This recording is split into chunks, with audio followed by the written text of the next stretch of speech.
Hello, everybody. Joe Carlton here.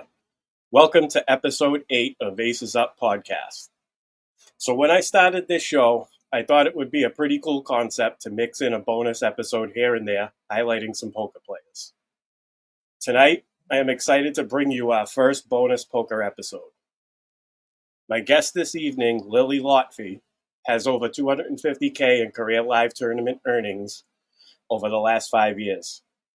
We are going to learn more about her personally, as well as discuss some of her accomplishments and her love for poker. So hit that like button, subscribe to the Sports Affiliation if you haven't already, grab yourself a cold beverage, and let's shuffle up and deal.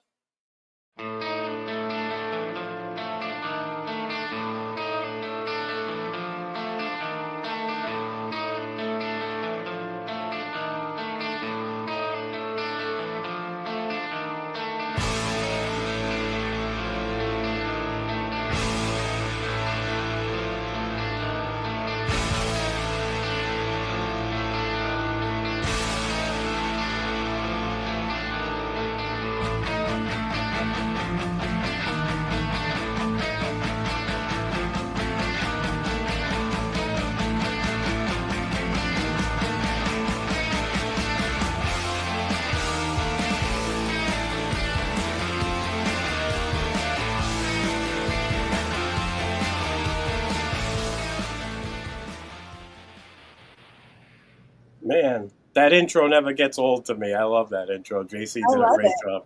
Yeah, that was awesome. So how are we this evening, Lily? I'm doing great. Thank you so much for having me on. I'm excited to chat with you. Awesome. So we know you're, we don't know yet, but you are from Boston. So yeah. This is why I started following you. I saw the posts with the first place encore, daily cash. I was like, who is this lady?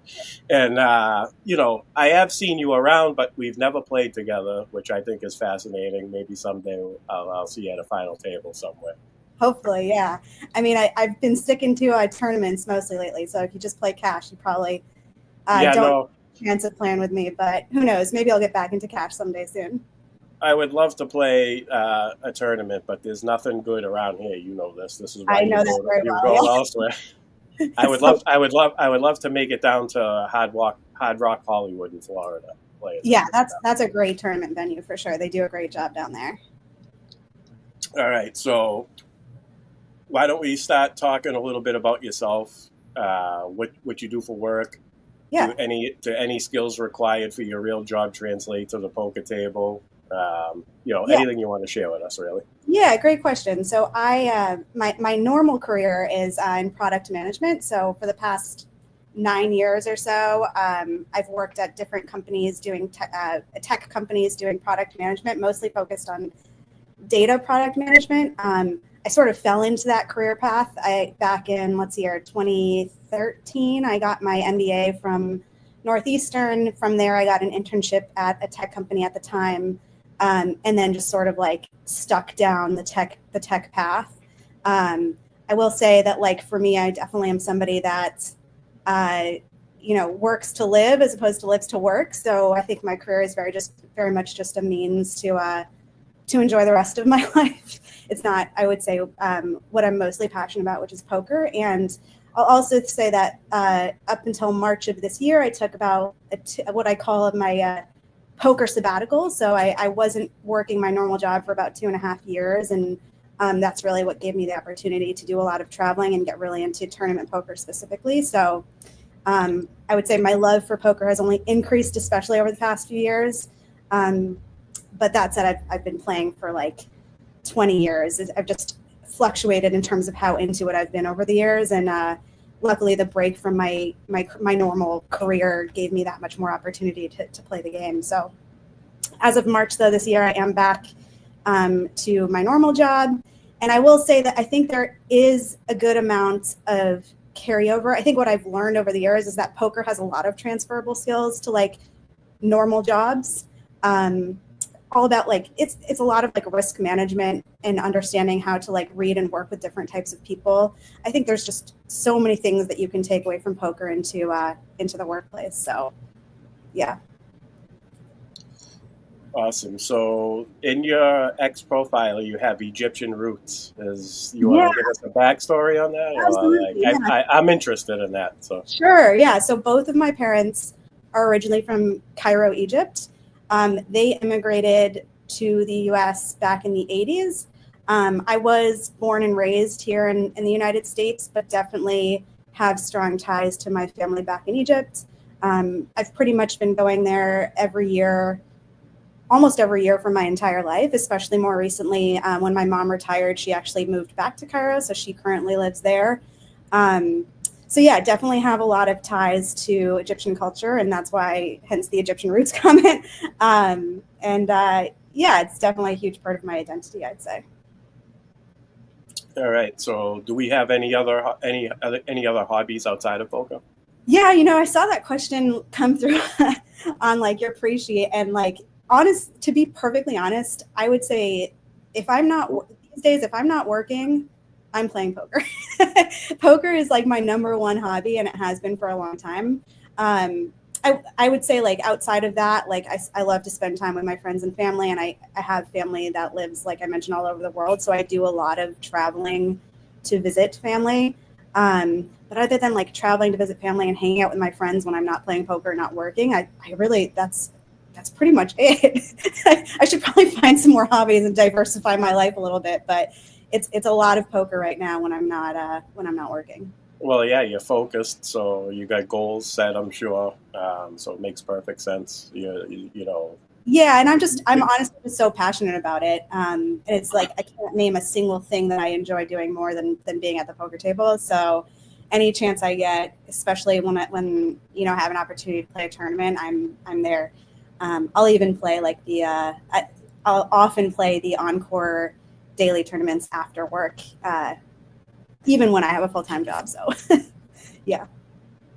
I've played a couple of them. They're not getting a lot of entries lately. Like I played one that had 37 entries. I was like, I should be able to win this, and of course, I kind of bubbled, finished 8th. Yeah, it's never easy to cash a tournament. But I will say, I think the biggest night for the encore like daily tournaments is Monday night. I don't know why Monday night has gotten so much attention and traction, because Wednesday night they have the same exact tournament at the same exact time with the same structure. But I think word just kind of got out that the Monday night encore $300 entry gets the most entries, and like word just kind of spread, and so it turned into this like Monday night is the night to play tournaments at Encore. I'm hoping that we're able to spread the word a little bit more about the Wednesday night tournament and the other tournaments that are offered, so that we get as many entries that we do on Monday on the other days too. You know what hurts the Friday entry is the rake. Did you see the rake on the Friday entry? The rake is insane across the board, to be honest. And I think but it makes it worse because the buy-in's a little higher. It's 420. 420. Yeah, I know. Yeah.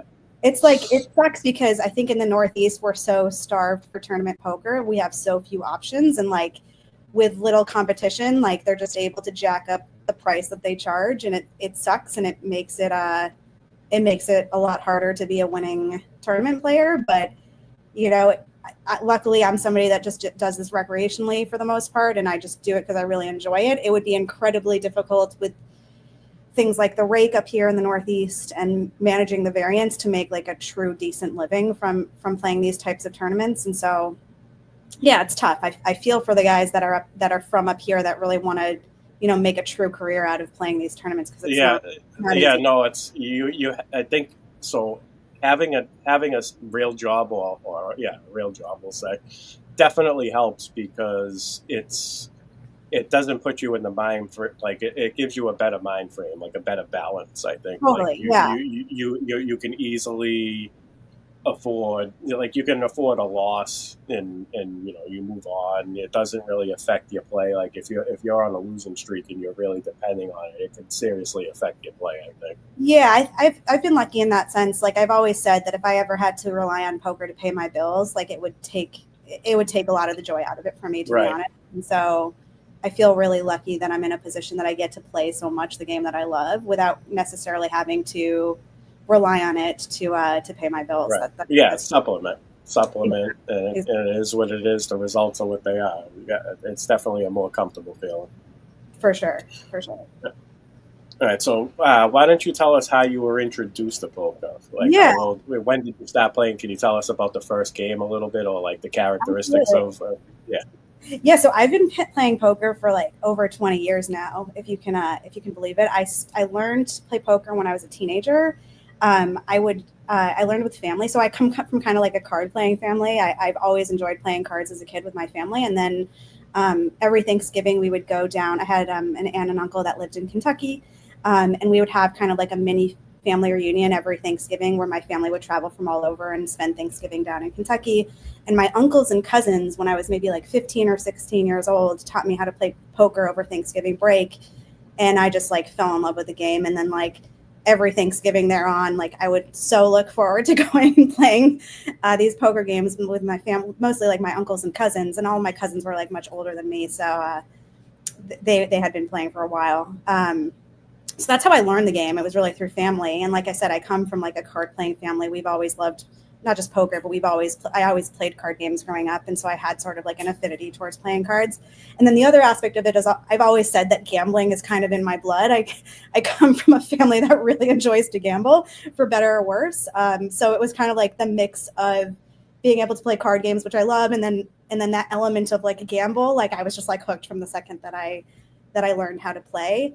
And then like in my later years of high school, I had an older brother, and we would actually like in my early years of playing poker, I would actually like sneak into Foxwoods underage. I remember with my brother at the time, and we would play poker occasionally there. And I'll never forget like the first time I sat at a 1-2 game at Foxwoods. And this was like when Foxwoods was like in its glory with that huge poker we had back in the day that was like downstairs, much better than it is today. And Yep. I'll never forget the first time that I played like in a casino, which was Foxwoods, and sitting down at a 1-2 table. And I remember like making my first $100 playing poker and just being like over the moon. I think I was like 18 at the time. So yeah, I was just like I said, from a pretty early age, I was like hooked and loved the game. And then when I went to college, I did my freshman year of college at Syracuse University in upstate New York. And I was lucky enough as a freshman to be like one of the few people. My parents somehow finagled a deal for me to be able to bring my car onto campus. Most freshmen were not allowed to have a car on campus. And so I was one of the few freshmen like in my dorm my first year of college to have a car. And Turning Stone was just like a 45-minute drive from Syracuse. And so I like pretty much every weekend I would run this little scheme where I would charge $25 a seat in my car to take people, like guys from my dorm, to Turning Stone, use the $100 that I made for the 4 seats in the car to be my buy-in into like a 1-2 game. And so every weekend, my freshman year of college, I would drive to Turning Stone and play cash.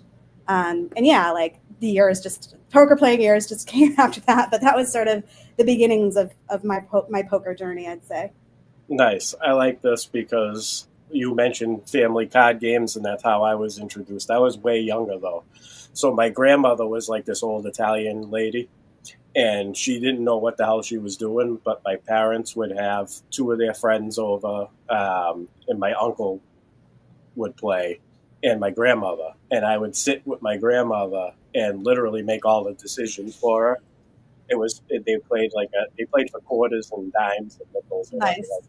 Yeah. Like the winner at the end of the night made like $35 maybe.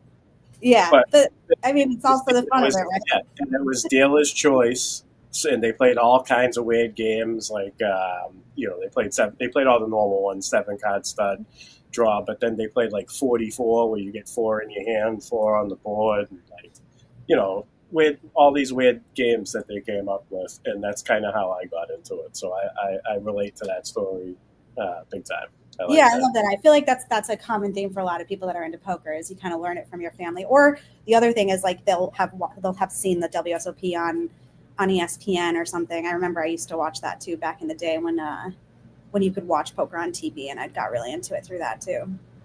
Nice. So you can pick a poker player on this one too, but any influential figures that help you along your way these past few years? That's a good question. I mean, I don't. There aren't like I'm definitely a fan of a lot of big poker players out there. I would say like the one thing that's really cool to see as a woman in poker is like being able to look up to like the really successful other female poker players and like aspire to reach that level, especially like being such a minority in this space. So like, somebody like Maria Ho or Kristen Foxen, for example, like those are just women that have killed the game over time and like definitely give people like me something to like aspire towards.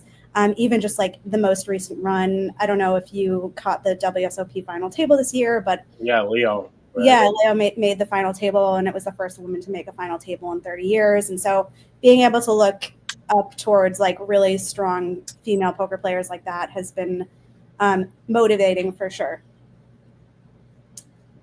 All right. So when you were starting out, what are some of the biggest challenges you've come across?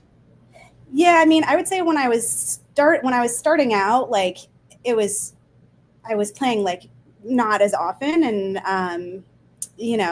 I would say like the real challenges came when I started to take it more seriously and like play a lot more frequently. And I think there's like obviously being a woman, like you stand out when you sit at a poker table, and a lot of time I would say most of the time there's no issue. Like there's nobody that gives you a hard time or anything, but every once in a while, you have a guy that like has a very fragile ego that can't handle losing to a woman. And then all of a sudden they start making nasty remarks, or you have to deal with like, just sort of like having a target on your back from this person. And, it definitely adds a element to the game that maybe like some men don't have to deal with all the time. But I think I've learned over the years how to not let it get to me and sort of like have it be something that can enhance my game in a way. And so I definitely in my earlier years, like would let certain comments or people get to me. And I think I've just developed a thicker skin over time and learned to just like not pay attention to treat it as normal banter that would put you on tilt, right? Yeah, exactly. Yeah, like you don't separate it because it's the circumstances that it is, because it's at the end of the day it mentally still doing the same thing. So yeah, I like that. I'm glad you adjusted to that, because that's definitely the key to that, I think. Yeah, and I mean, I don't think it's ever going to go away. Like you're always going to have to deal with like a host of characters at the poker table. I've seen it. It's like the subtle comments. Like it's nothing like aggressive, really. It's more like these subtle. Yeah, I've seen it. It's terrible to see, but like you said, you need to just treat it as normal banter. If you were dealing with the guy that got banned from the World Series of Poker or somebody. It's all about like adjusting. Poker's like all about adjusting to your surroundings, right? So, and that's just like something else to adjust to, is dealing with difficult people like that.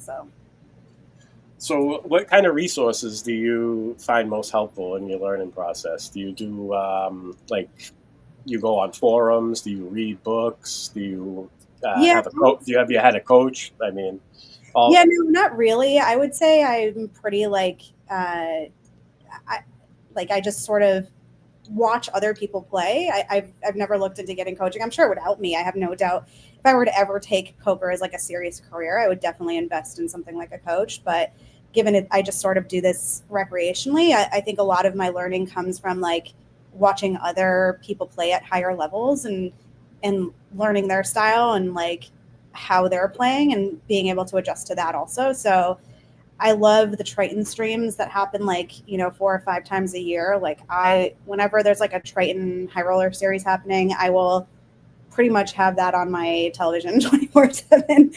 And I love learning, and those are like some of the best players in the world. And so I love learning from that like high level play. Also understanding that when you're entering a $300 tournament at Encore Boston, like you're not going to get people that play like that, but being able to understand GTO and how that high level play is happening as a base, and then being able to adjust to sort of like different types of players that you'll get at some of these like lower level buy-ins has been super helpful. But I definitely have not gotten a coach. I would say I don't really do any formal studying using solvers or anything like that, other than just watching other people play and learning from them. So and just playing against higher level players, like you said, that obviously makes you better because Totally. you're in that environment. You have to adjust. Yeah, and that's why I really enjoy like getting to travel, and like some people would consider it like a negative when I love getting to play like the higher level buy-ins that against people that are a lot more skilled than like the average daily player at Encore, because it's just a different game altogether, and I love being able to think about the game through that lens. Even though it's like a tougher game to beat because you're playing against more skilled players, I actually really enjoy it.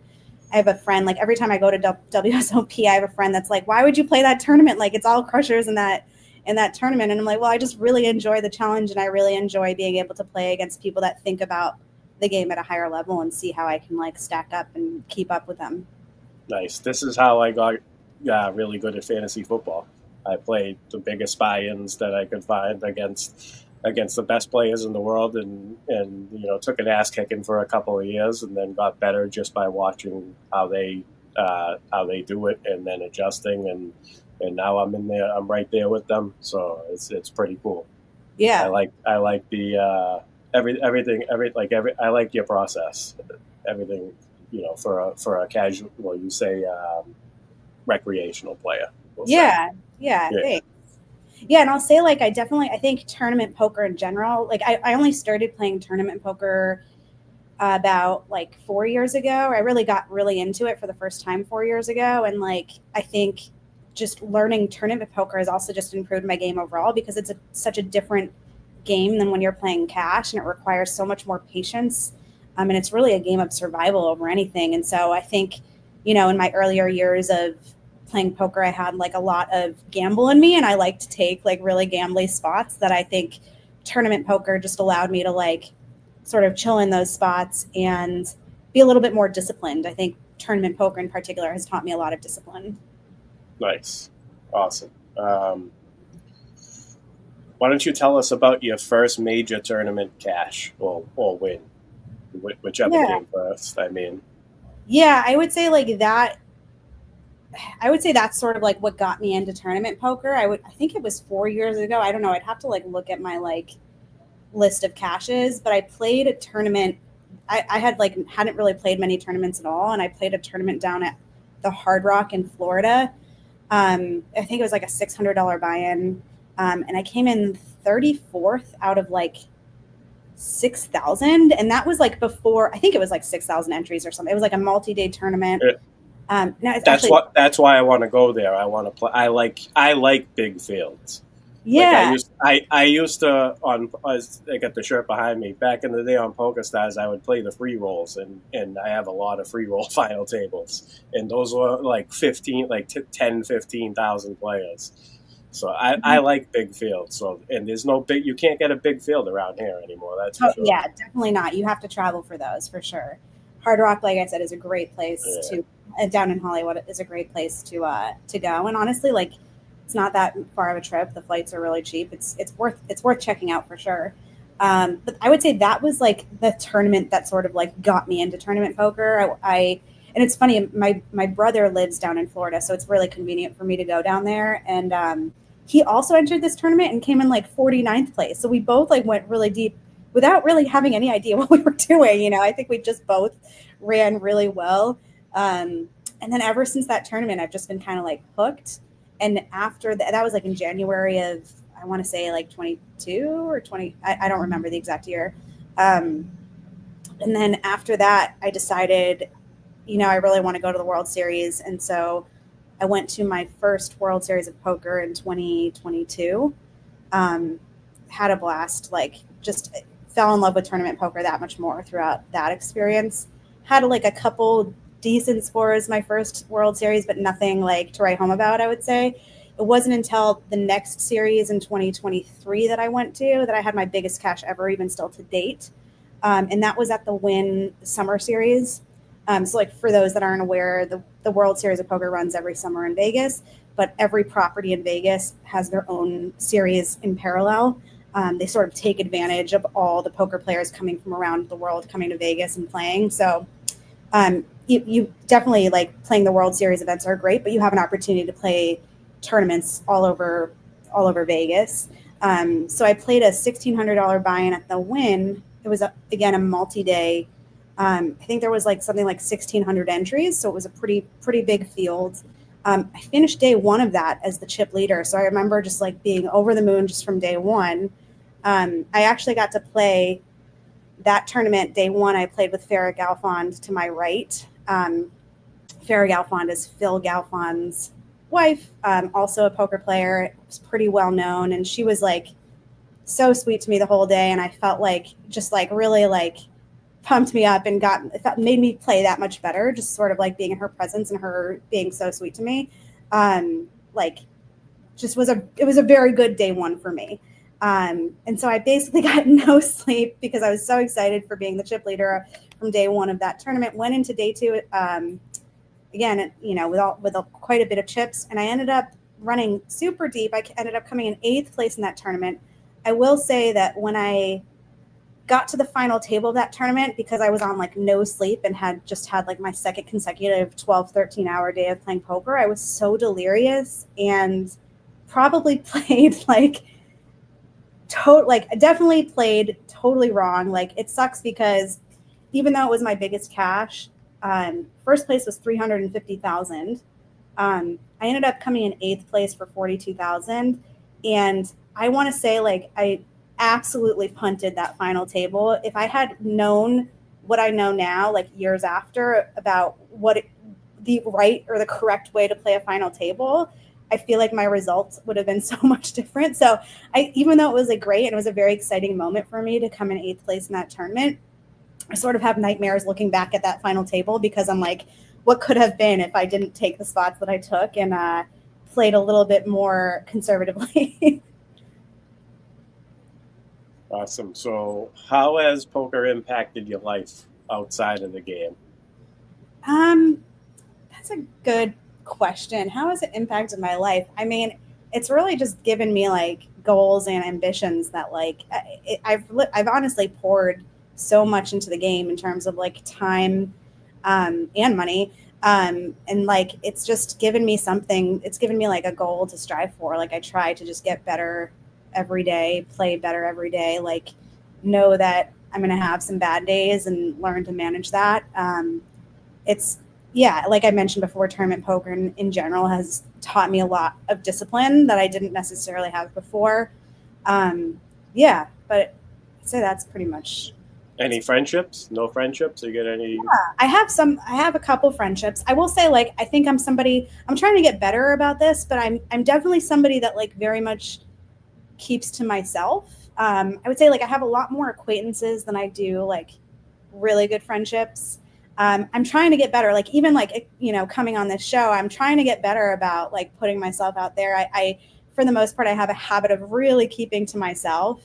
And I want to change that. I want to be a little bit more open and get to know more people. And so trying to put myself out there more. I have developed some friendships, especially other women in poker. We tend to like gravitate towards each other because there's so few of us. So some regulars at Encore that I'm friendly with, and a couple people that I've went to WSOP with time and time again and have been there, that are also from Boston, that have been there all summer. And it's super helpful to have friends in poker, honestly, because it allows you to have sort of a sounding board and people that can really tell you when you messed up and what their opinion is of different hands that you've played. So definitely want to like branch out a little bit more, develop more friendships in poker, but it's tough. It's one of those industries where like you can develop friendships, but at the same time, like you're also playing against people and you're all trying to take each other's money. So there's like, you got to manage that dynamic too. Well, yeah. Well, outside of poker, you could be friends. Exactly. I'm sure you guys are going to some nice restaurants and enjoying lunch and dinner with each other and having good conversation. I mean, yeah. All right. So I looked at your tournament results. I seen a World Poker Tour win in Canada. Why don't we touch on that, and then we'll get into a little bit of some more poker, actual poker discussion. Yeah. So last October was the first time that I went to Playground up in Montreal. I had heard so many good things about Playground before, and I had to I had wanted to go to a tournament series up there for so long. Finally, last October, I had the opportunity to play the WPT series up there. Loved every second of it, especially because I won a tournament when I was there. I originally went to play their main event, which was I think a $1,700 buy-in, or maybe it was a $3,500. No, yeah, I'm thinking of the WSOP, which was $1,700. But I think there was like a $3,500 main WPT that I played up there. I did cash that, but I think it was basically like a min cash. The next day, I played a 1K mystery bounty, and like just sun ran the whole thing. Ended up, winning the tournament, knocked out every single person at the final table, so got a bounty from every single person at the final table. I don't remember exactly how many bounties I had from that tournament, but it was something like 12 or 13 bounties. And then I think the cash was for like 20 something thousand. So it was a really nice score. And it was a mystery bounty. So basically how that works is like every person that you knock out of the tournament is a sort of like mystery amount, ranging from like a minimum amount to a maximum. And I think the minimum bounty for this tournament was like $400 and the max was like 25,000 or something like that. Unfortunately, like I ran really bad on bounty pulls. So most of the bounties that I pulled in that tournament were the minimum for 400. I'm not complaining. Like I ended up winning the tournament. That's fine. But a funny story from that tournament is that as people are pulling bounties, as people are getting knocked down, people are pulling bounties for that tournament. They basically keep track of how many big bounties are left. And so at the end of I hadn't pulled any of my bounties from the final table, but it had shown that like there were only min bounties left. So I kind of knew that they were all going to be $400 bounties. There was like 7 bounties that I had to pull. By the time I got to the last envelope, I opened it and it ended up being a $5,000 bounty that they just like misaccounted for. So that was a really nice surprise and a bonus 5,000 that I got. I'll say, yeah. Yeah, it was a great, I remember like, I think I started playing that day at like 11 a.m. And by the time I like was driving back to my Airbnb, it was like 6 a.m. So it was a really, really long day and I was sort of delirious by the end of it, but I was so happy and it was just a really fun experience.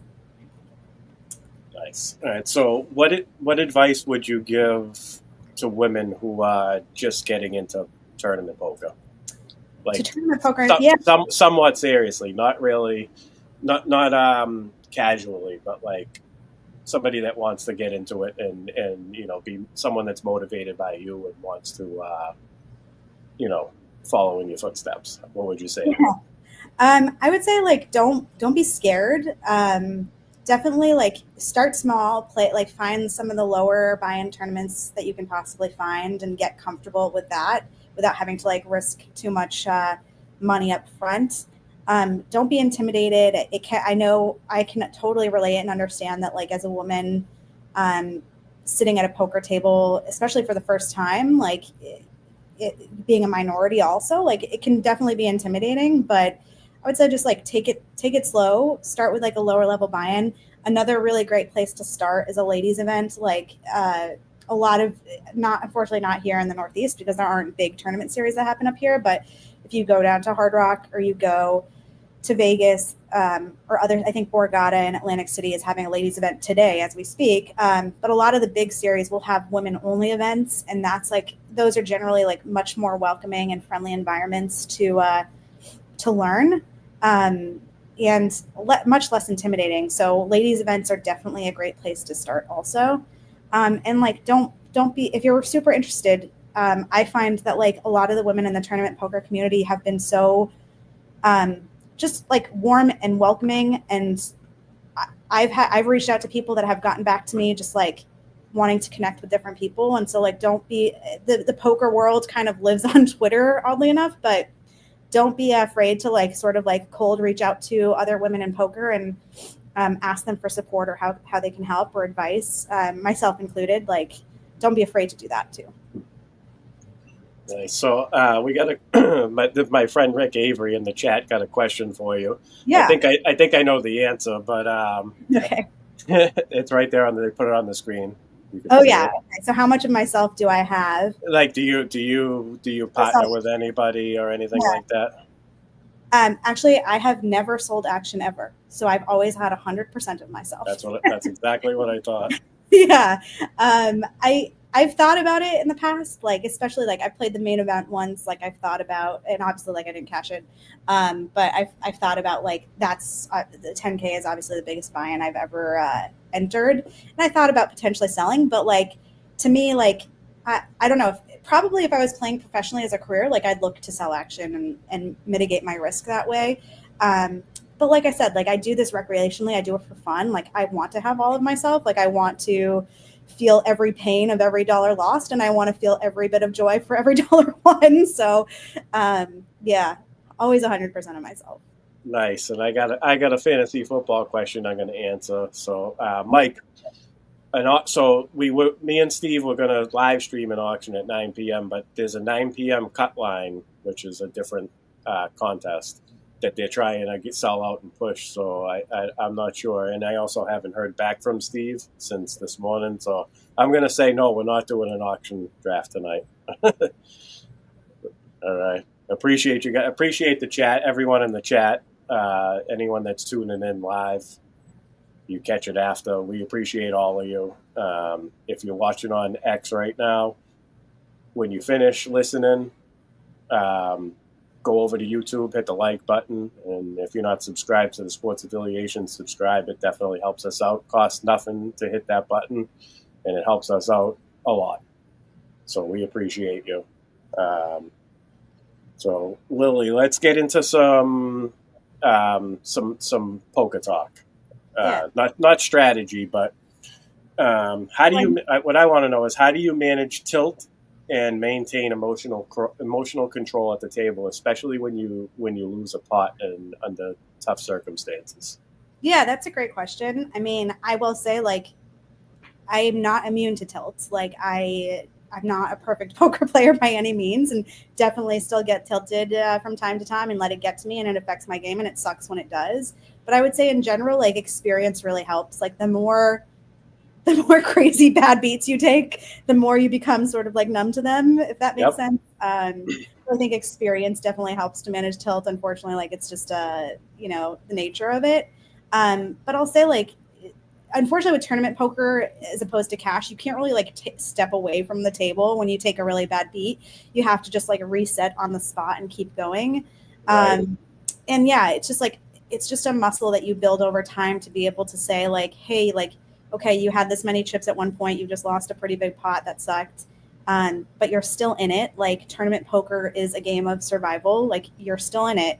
If you have a chip in front of you, you can spin it up. And so just focus on like putting one foot in front of the other and making the best decisions possible.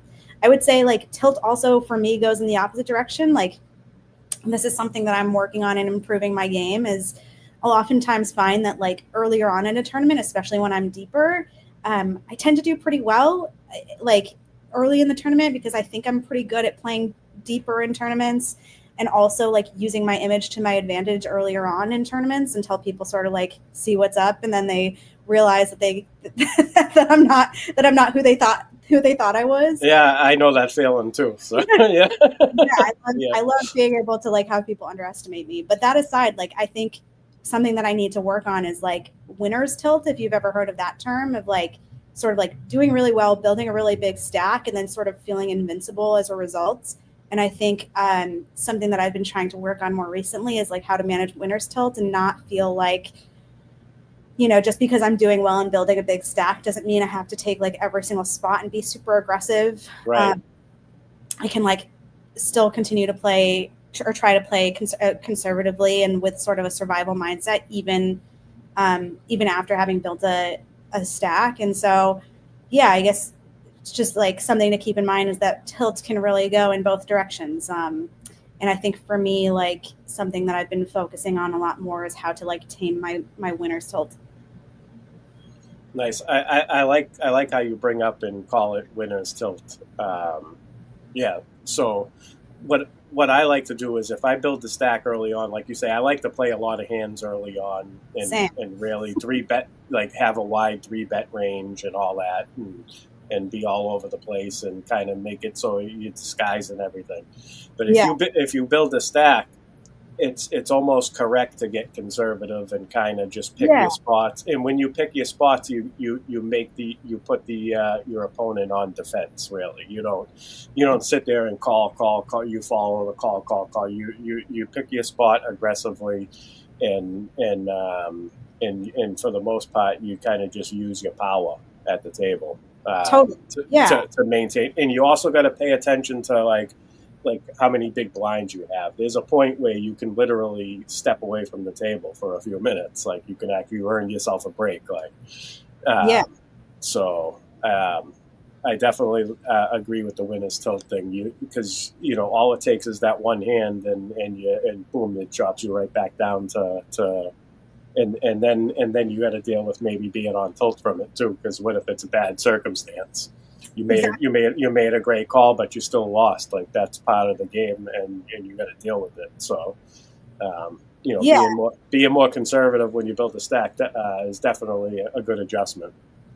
Totally, yeah. A big stack is something to be preserved, and like I mentioned, you don't have to take every spot. And yeah, I'm definitely not. I just want to clarify. Like, I'm not saying like don't be aggressive because at the end of the day, aggression pays in poker. Aggression is a good quality to have when playing poker, but it's just be a little bit more methodical about how you use your aggression. And like for me, like I've had to learn like you don't need to be aggressive in every spot. Like you can take a back seat sometimes. You get a good feel for picking a spot. Yeah. All right. So where are we here? So I don't think I'm going to say you've probably never gotten to this point, but have you ever considered giving up playing because things were going so bad? Yeah, I mean, I've definitely taken breaks, right? Like I think I've never considered giving up playing because I love it so much, but I think breaks are important for your sanity in this game, for sure. All right. When it comes to playing a big tournament, how do you prepare mentally beforehand? That's a great question. And I think especially when I go out to Vegas for the World Series, like I have a lot of work to do still to get better at this. But like the number one thing for me is sleep. Like I should never play a tournament if I feel like I haven't gotten a good night's sleep. For me, like sleep is the best preparation for a tournament, especially because like most tournaments, if you make it deep, you're playing 12, 13, 14-hour days. And it's exhausting. Like it's very mentally taxing. So you have to be like the most rested you can possibly be at the start of the tournament to be able to endure the entire 14-hour run, assuming that you make it that far. I think it's really, really hard for things like during the series when you're playing every day. In my case, this summer I didn't play every day because I still had a full-time job, but the past 3 series, I would play every single day. And I think something that I need to get better at, especially when it comes to big series, is like taking more breaks and saying like, no, I don't like, yes, I want to play every single tournament because I'm there and I don't have an opportunity to play tournaments like this back home. But at the same time, like, what's the point of playing a tournament if I'm not 100% rested? Like I'm just basically throwing money in the trash. So I think I just have to be better about making sure that like when I start a tournament, I feel fully rested and feel like I can manage and hopefully manage a 14-hour day. And if not, like just pass it up. You don't have to play every single tournament as much as I want to. I would say that's the biggest thing for me is just being as rested as possible. All right. Can you share a memorable hand that you have played, one that sticks out, a big one for you? Yeah, I would say like I hate like bad beat stories, like because everyone has one, but like I would say like my worst beat is my most memorable hand because of how improbable it was. It wasn't even that big of a spot. It was in like one of those encore, nightlies that we were talking about, but it was just the most absurd beat I've ever taken in my life. And thank God, I always think to myself, like, thank God that beat was not in a more important spot, like playing, the WSOP main event. If that had happened to me in the main event, I probably would have just died. I would have just like offed myself because it was that bad. But anyway, the hand went like this. I had clearly you're still not over it. Yeah. No, it's a year and a half, and it's like it's one of those hands that every time the dealer that dealt it sees me at Encore, she'll just like be like, "I'm so sorry," like it was that bad. But the hand was I had pocket kings, and somebody, like a woman that I had never played with before. I think she was visiting from out of town. I really don't know, but she was playing wild, and she was just running like God. Like, she was running so well, had built up this huge stack, getting in and bad pretty much every single time, and still winning somehow. So I should have had the foresight to know that this was going to happen to me. But she had raised ahead of me. I 3-bet her with pocket kings. She called. The flop came king 3 deuce 2 spades. So I flopped top set, like, have the nuts, great. I mean, I had a great hand before, now I have top set. I also want to mention I had the king of spades. So yeah, I had backdoor spades if needed, but I had top set, I had a very strong hand. She checked, I bet, she raised. And I'll also mention that we were very, very deep at the time. Like, she had been running really well. So for tournaments, like, I want to say we were like 60 or 70 blinds deep at this point. And so I was trying to figure out, like, how do I extract as much value from her, knowing that I definitely have the best hand in this spot. And because she was, like, playing very loose and wild, I was like, you know what, even though we're super deep, like, I'm just going to go all in right now. And hopefully she calls with a worse hand, which is exactly what she did. I went all in for my 60 or 70 blinds. She thought for a while and then called. We tabled our hands. She had pocket 8s and I had pocket kings. So you would think that she's drawing dead, but what's the only way you could, being in my position, that you could lose that hand? Turn 8, river 8. So No she way. basically, Oh my God.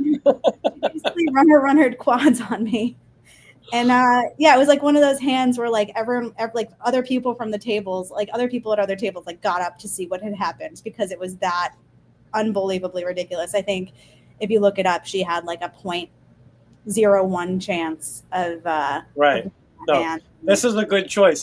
As much as I hate bad beat stories myself, that this one was a good choice, because that is memorable. Yeah, it's like, how do you lose in that spot? It's like the complete improbable has to happen, and it did. So thank God it was just in, a silly $300 buy-in at the Encore, and it wasn't the WSOP main event, because that would have really sucked.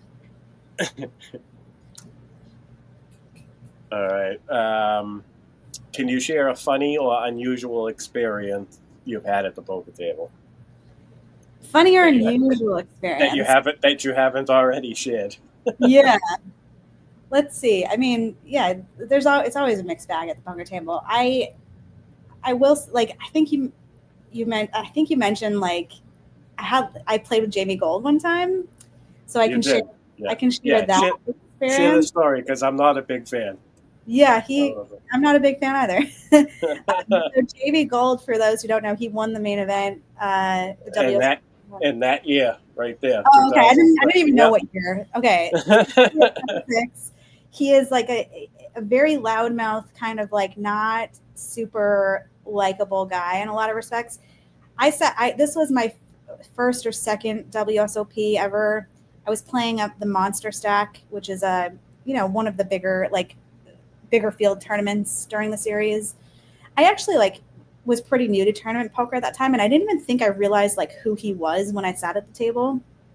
But he was being, like, pretty obnoxious, not just to me, but to everybody. I think part of the problem too was that I was at the table with him for, like, it was like all day. I think I was at that table for like 8 hours. So I had to endure, like, hours of his, like, incessant, like, heckling.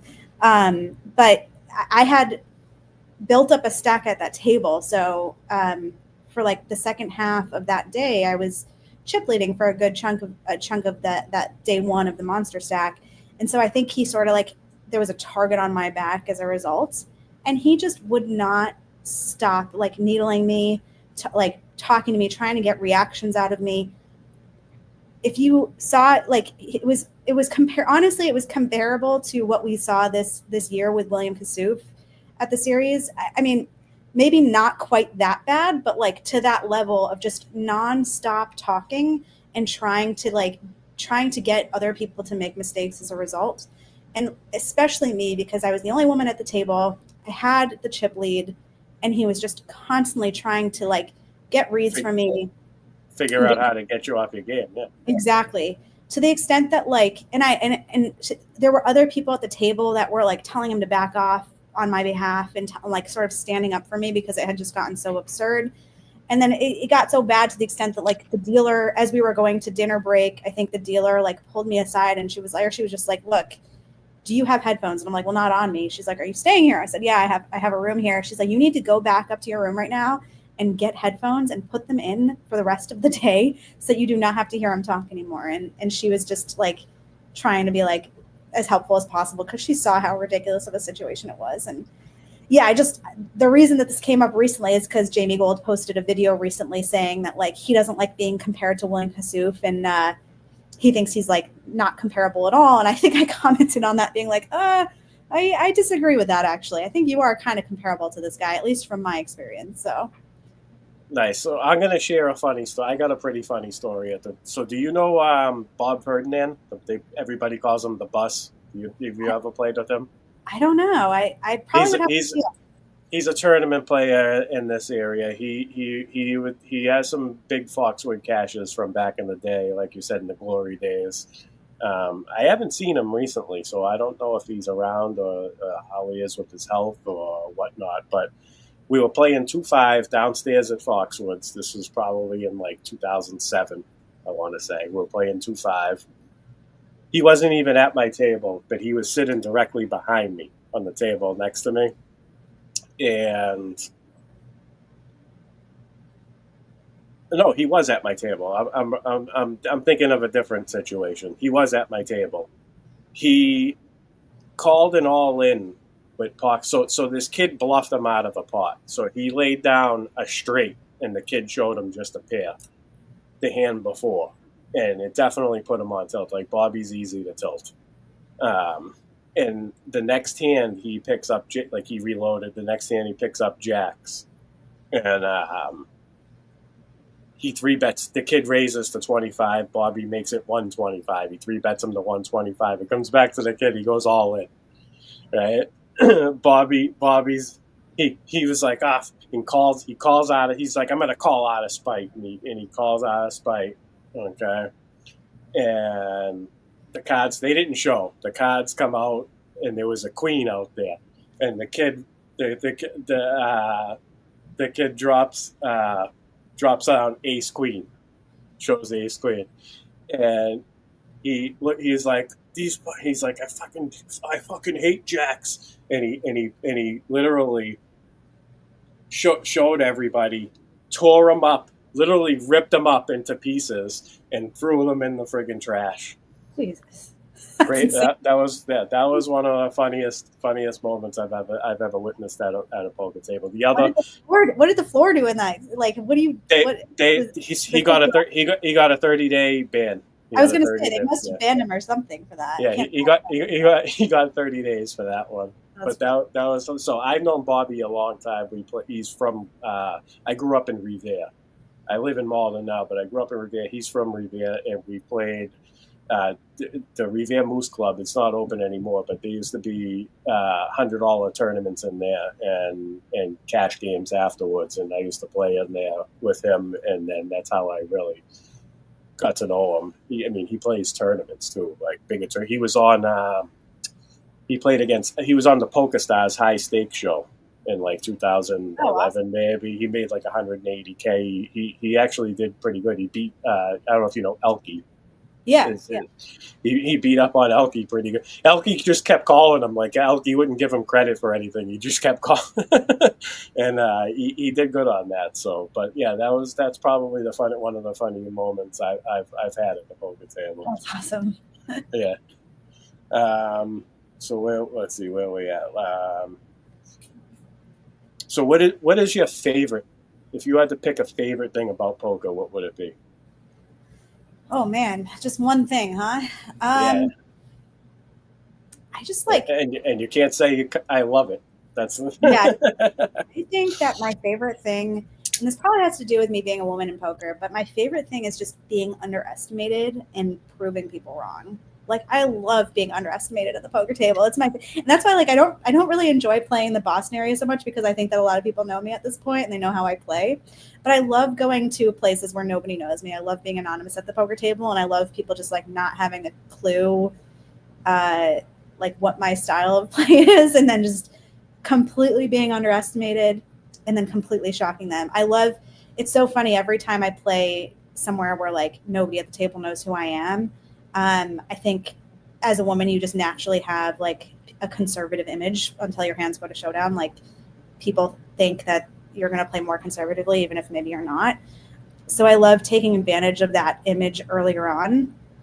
And then it's so funny, like when my first hand goes to showdown, whatever it ends up being, like you can sort of like see the light bulbs at the table going off and people realizing like, oh, she's not who we thought she was.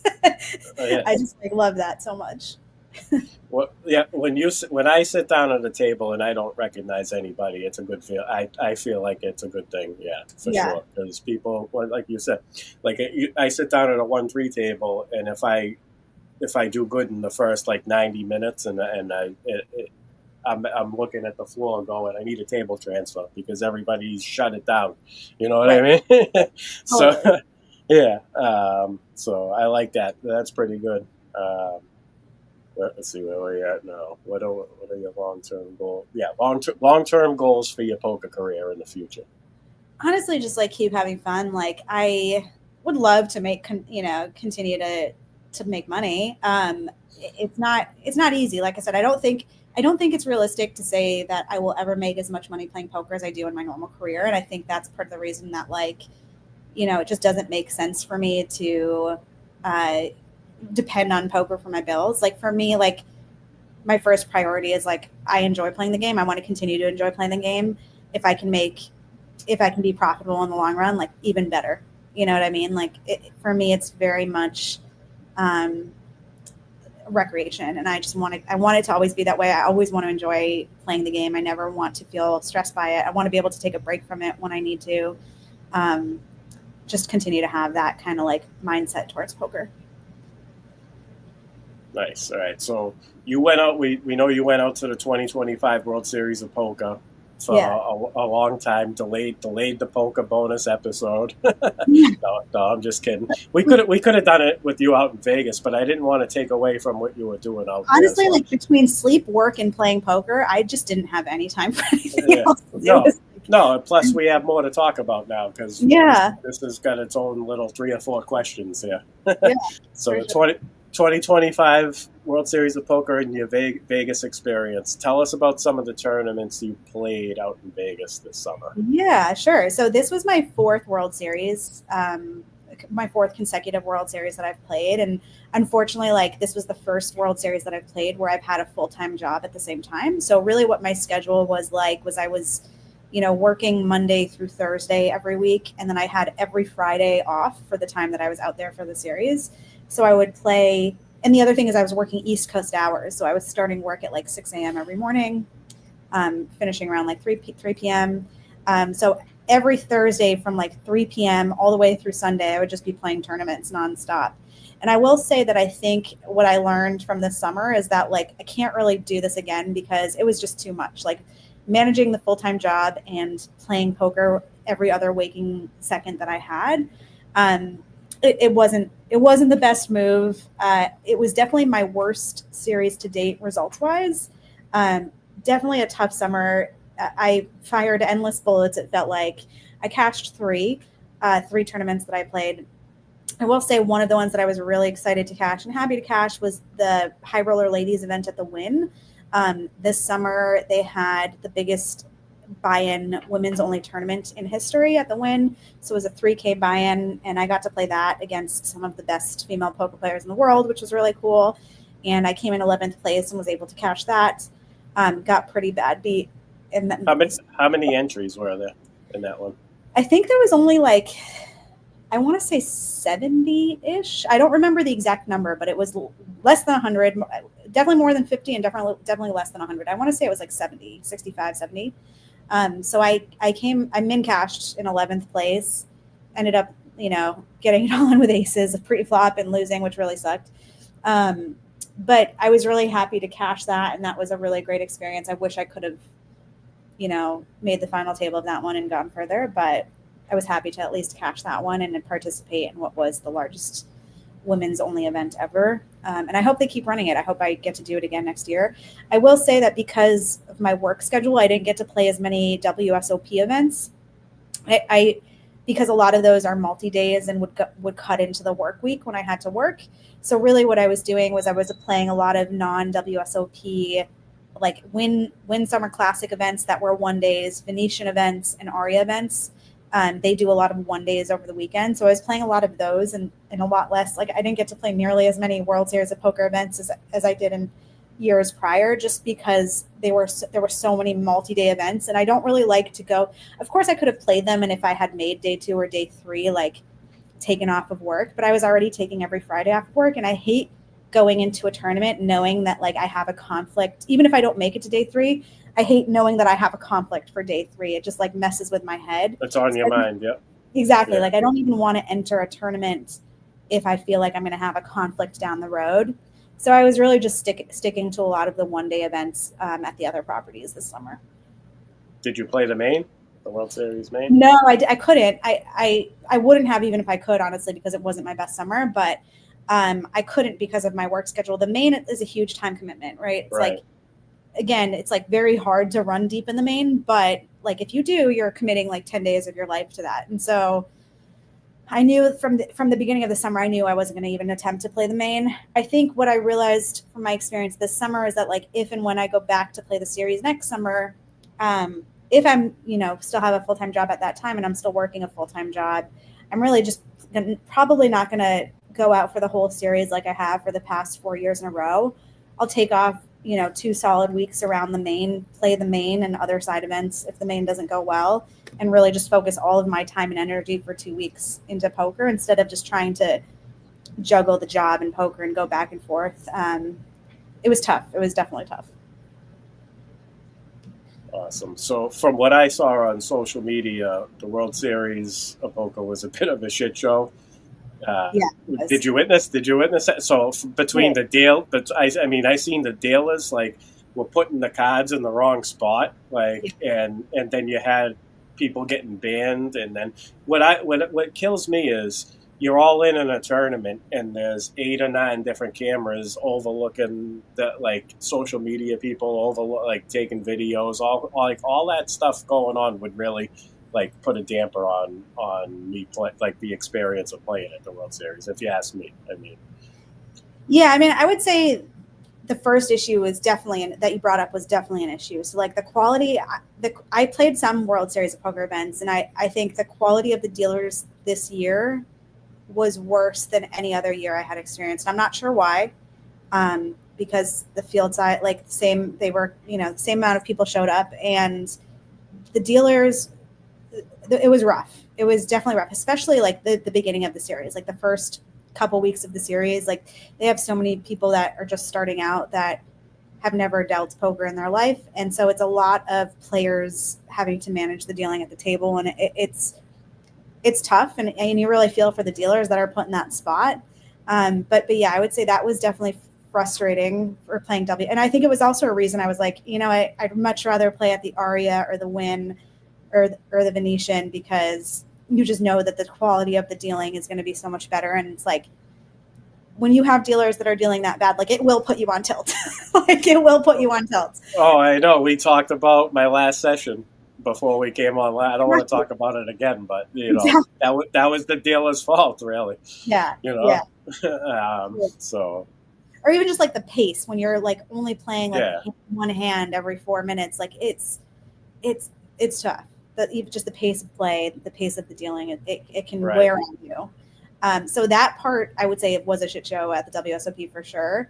And then I had a friend that came out and visited me towards the end of the series, so I took her to check out the series being played in the main event. So we got to like rail sort of like the final 50 of the main event when William Kassouf was still in it.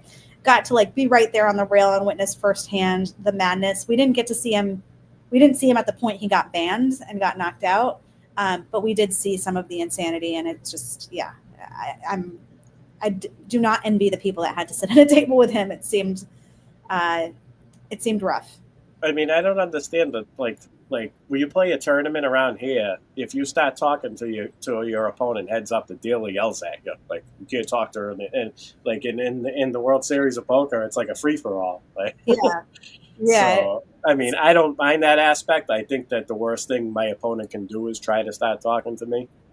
In my opinion, for the depending on who it is, but for the most part, it's probably a bad idea for them. So I like talk, the banter, but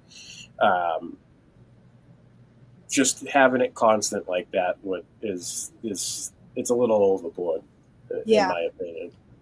Yeah, I will say like the I agree with what you're saying, but I will say that not to only talk about the negatives of WSOP. Like they did launch the WSOP Plus app this year, and like everyone has said online, like, and I completely agree, it was a game changer. Like it was so much easier this year over the other years to register for a tournament.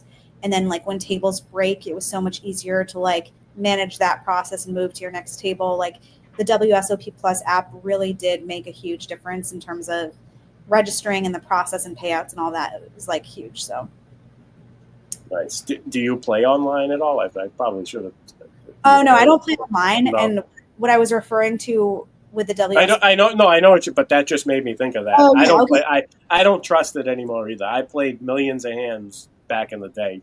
I had 3 laptops open, 3 tables, I was nuts back in the day. But I like it ever since that day where it all got shut down. Yeah. I don't feel I dabbled a little bit just to like stay sharp when there was no encore. Before there was encore, I didn't want to drive to Foxwoods. I mean, I used to go to Foxwood. Me and my wife she was my wife. We used to go every weekend. Yeah. And I would literally play like one long 16-hour session, and then we'd hang out for a day. But Nice. that was like our thing back. But it just I don't trust it. I don't know. It's got a weird feeling. Yeah, which I think is totally fair. Like not to trust it. I honestly just I play poker for enjoyment, and I just don't enjoy it as much online. Like I like the live atmosphere. I like playing against others face to face. It's a more enjoyable experience for me. So I think if I were ever to take poker more seriously as a career and as a profession, I think online is a pretty important part of that, but definitely not something that I'm looking to do just because I don't really enjoy it as much. Yeah, no, I agree. It's live, but it's nothing compared to live poker for sure. Yeah. So what advice would you give somebody looking to spend a couple of weeks out in Vegas to compete in the World Series of Poker? Yeah, good question. Bring chapstick. It's crazy dry out there if you've never been to Vegas. No, but I would say don't try to play every single event because it will wear you down. Choose a few, manage your time well. Try to enjoy, if it's your first time out in Vegas, try to enjoy the other things that Vegas has to offer. Don't wear yourself out because it's really, really easy to do at the series. It's really easy to just say I'm going to play every day because it's you feel like it's like poker Disneyland, it's so exciting to be there and have all these great tournaments available to you every single day. But like I mentioned earlier, it is exhausting, and manage your time well and don't let it wear you down too much. Choose your tournaments and know that you don't have to play every single one. And get a lot of sleep the night before. That's so important. Yeah. Nice. All right. Well, Lily, this has been great. This is a great show. I appreciate you coming on. Yeah. Thank you so much for having me. I'm happy to support the show and the channel, and it's been so fun talking poker with you. Nice. Awesome. Why don't you tell the audience where they can find you on X? Yeah, it's my name, Lily Lotfy. At Lily Lotfy is my handle, and feel free to reach out, DM me. I'm happy to chat poker anytime and connect with more people in the poker community. Nice. So we got Aces Up on Tuesday night. Dustin Ludke and Brian Hartman are going to be my guests. JC and Rick are going to do tomorrow night's mock draft. I decided since I have a show every day this week, we have a loaded week, Lily. We got I usually do Monday night mocks with JC. My co-host from Thursday, Rick Bruce Wellis, is going to be doing that. Tuesday, we got the guests I just mentioned. Wednesday, we have a possible. It hasn't been confirmed yet. We're still waiting to find out for a couple more kids. So I have my daughter and my son. They're 10 and 6. They're going to be splitting a fantasy football team. It's going to be their first year playing. I love that. With 7, it's an 8-man league. Yeah, a friend of mine, Ryan Kennedy. Shout out Ryan Kennedy. He decided to start this. He posted it on X, and I thought it was a great idea. Eight teams, 8 kids who've never played before. Very simple rules, very simple, nothing complicated like we play. And we're gonna donate money to charity, and he's gonna give the league winner or the top players who finish in the league, or maybe everybody. Knowing Ryan, everybody will get something as a prize at the end. And the charity that we're supporting is I actually should have everything on the description, but I haven't done that yet. It's to support the doctor's office from where his son goes. His son is deaf in one ear or has bad hearing in one ear, so we're trying to raise money to support the hospital.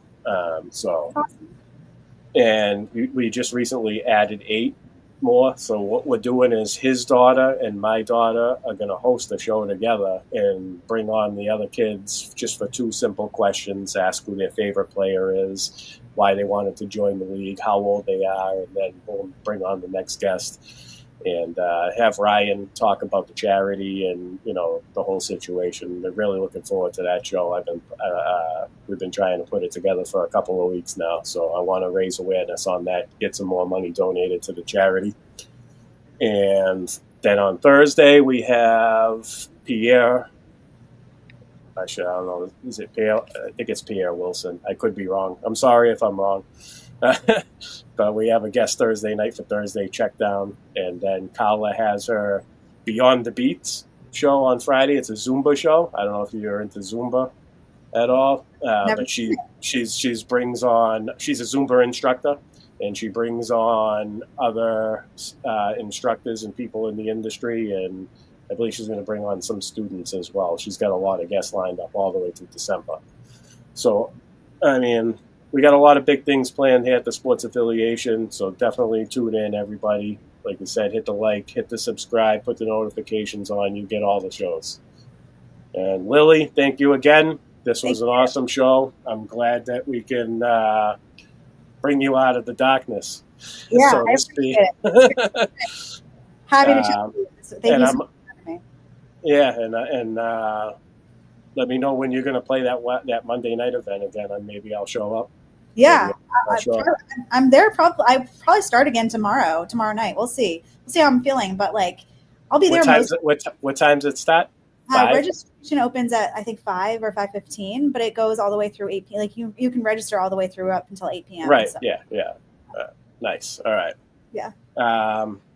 Once again, thank you everybody in the chat. We're gonna get out of here. Lily, I hope you have a good night. You too. Thank you. Bye.